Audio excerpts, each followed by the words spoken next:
Right, Christian. Kind of teased it there, the underworld of FIFA. There's a huge point of frustration for not just world football fans, but football fans in general.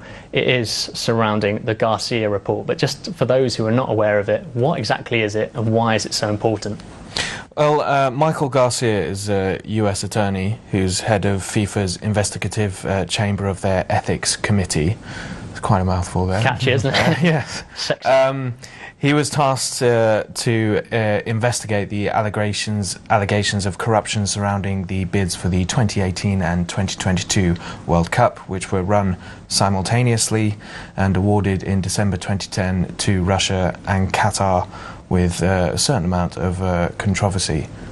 A Sunday Times investigation alleged that payments were made to a number of African officials, and then later, earlier this year, payments made alleged by Qatari Mohammed bin Hammam, who was on the FIFA Exco and was later removed from the FIFA Exco and banned from football activities.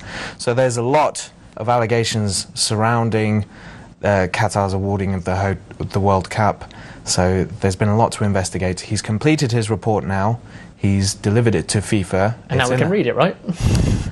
Happy days for everyone. Not so. It's in the hands of the FIFA ethics judge, Hans-Joachim Eckert, and he said that he's not going to publish the report. The FIFA Exco have said that they are not going to release the report. The latter said that due to a confidentiality clause, because there are witnesses named, and so they don't want to breach their confidentiality. A lot of people, though, have been calling for it to be published, and you know, the right names just sort of hidden, because you can do that. That has been done in terms of governance before. You've seen governments do that, and you've seen other public organisations do that. So that's why it's causing a lot of consternation in the footballing world. I mean, you could just get the felt tip out, couldn't you, Alex? Sharpie out and just... Well, do you believe, as a football fan, obviously yourself, do you believe that? Are you having that as an excuse? No. If it's all to do with, ethics, and they're trying to, this is almost an exercise to show transparency and that sort of thing, they're just immediately contradicting themselves. And I think, didn't Garcia say it's like they're an intelligence agency? He compared them to that sort of thing. Yes, well, this is the thing. Garcia spoke this week at an event in London organised by the American Bar Association, and he said that, for the greater good of transparency and to show good governance, you should have a leadership that is fully transparent and should publish this report. He made reference to the fact that after the scandal that the International Olympic Committee suffered after Salt Lake's bid and hosting of the 2002 Winter Olympics, they published their report into that, their investigation, to show everyone, what had gone wrong, why it had gone wrong, and since then the IOC have largely been a model for other sports organisations to show good governance. And people were already mistrustful of FIFA ever since the allegations of a few years ago around bin Hammam, and that's why they implemented a reform programme. You would like to see in that reform programme complete transparency, and so you can see the inner workings of what's going on. And this is just completely casting a further shadow over Blatter and his cronies, to put it some way. No, I think you put it very well indeed. I mean, Nathan, you seem to have an eye on events across the pond. Obviously, as Englishmen, we're pretty furious about it. Maybe a slight touch of sour grapes. But what's the American view on it? Is there as much sort of a furore about this lack of publishing? It's interesting, if only because there absolutely is, absolutely. But it's also interesting because there's the added news story over there that perhaps if one of these hosts is stripped of the World Cup, that it would be diverted back over to America and they'd get to host in place of Qatar or Russia, whoever it would be. So there's a strange amount of excitement there because they would love to see the World Cup, but at the same time everybody is not holding their breath, campaigning against. Well, is there any substance there? I mean, do you think it's feasible whatsoever that Qatar could lose hosting the World Cup? I would say that... What would have to happen? It would be a huge It would take a lot. It would take a huge amount of evidence to show that the actual bid committee of Qatar breached FIFA ethics in a huge amount of way. And not only that, but that no one else did. Because this is the thing, you know, around bids for World Cups, things are done, projects are set up to sort of, you know, attract votes. But it's seen that a lot of committees do this, a lot of bid countries do this sort of thing. So it's just about whether there is a clear breach of the codes and practices in bidding for a World Cup.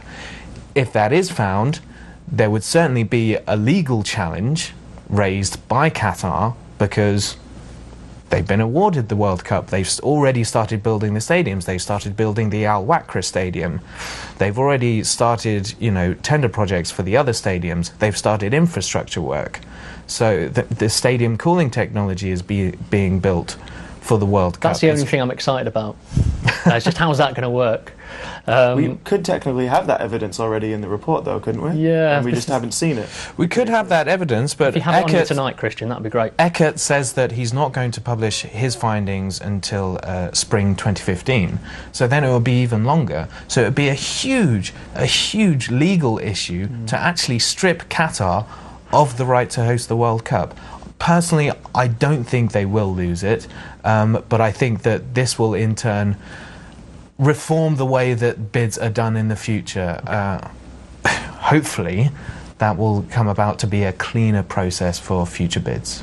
Well, yeah, I think, speaking on myself, probably on behalf of a lot of football fans, I think it's more a case of we may lose the battle on Qatar, but will we win the war? The war is the presidential election, which is next year. This is the thing. There are a lot of, I must just say, there are a lot of allegations around Qatar, and certainly there are a lot of things wrong in the country, such as human rights abuses and terrible feudal, medieval labour laws.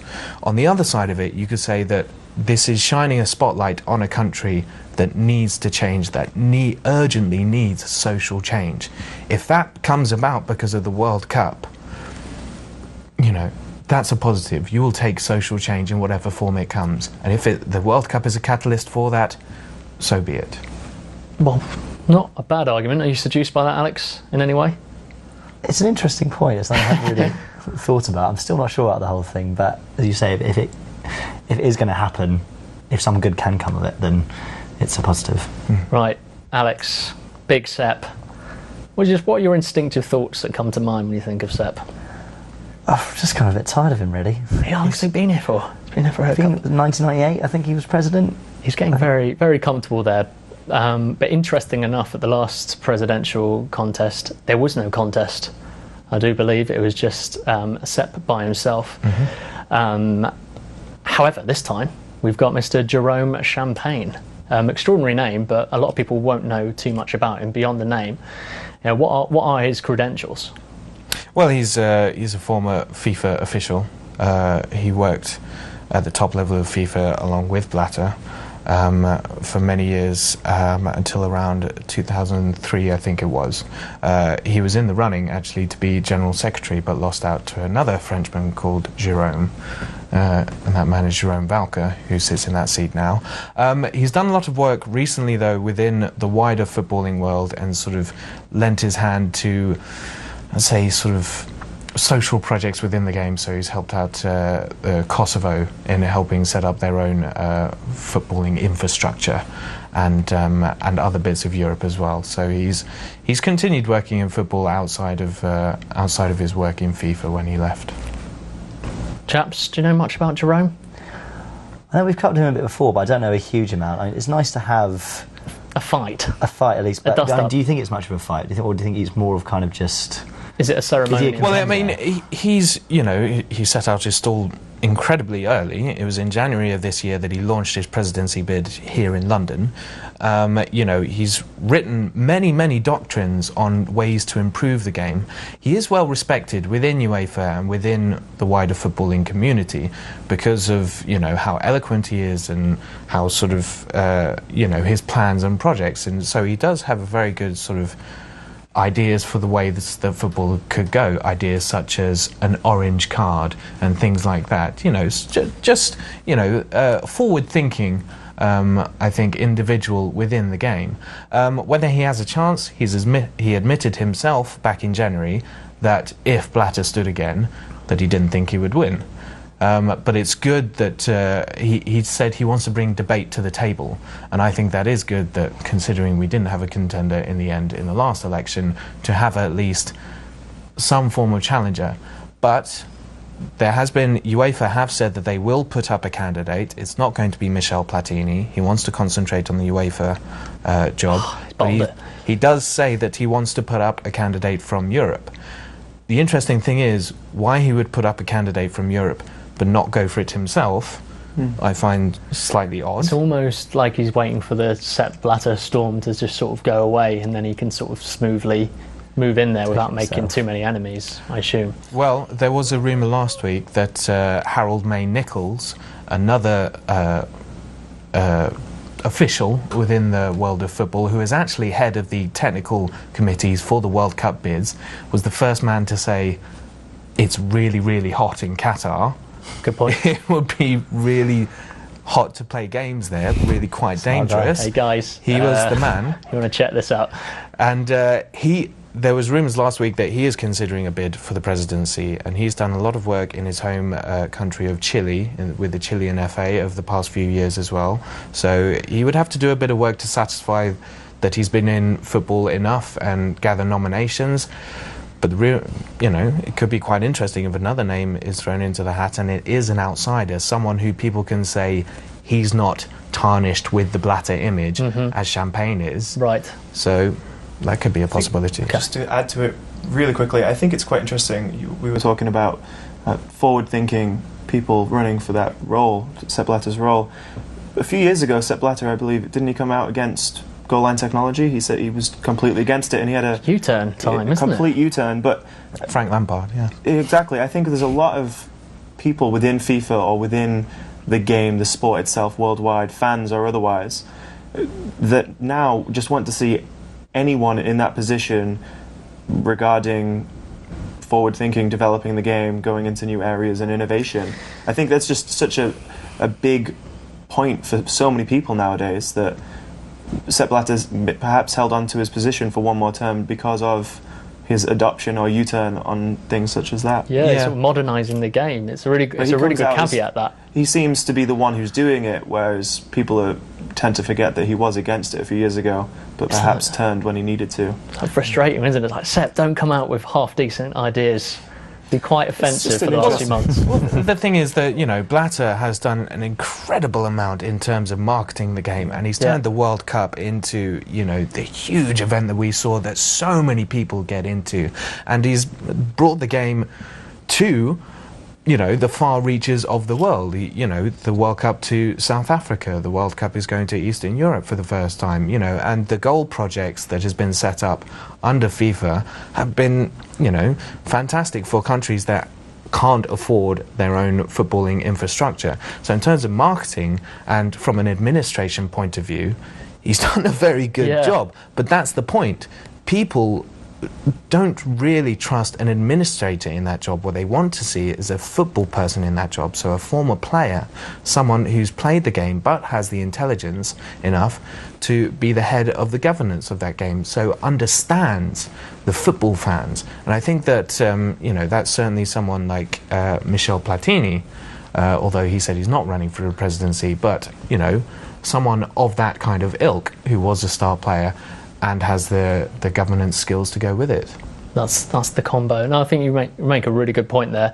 If we get a chance to talk about the Indian Super League a little bit later on, there's a lot there. You've read about this as well, Alex. Not much grassroots football going on there. However, FIFA's put a lot of money in there, a lot of regional academies. So there is kind of two sides to that story. Just finally, Alex, you messaged me about this. I wasn't aware of this. FIFA, the film, United Passions. Can you tell me a little bit more about that? So it's been billed as a bit of a vanity project by FIFA. It stars Tim Roth as Sepp Blatter. Give it to me in a nutshell.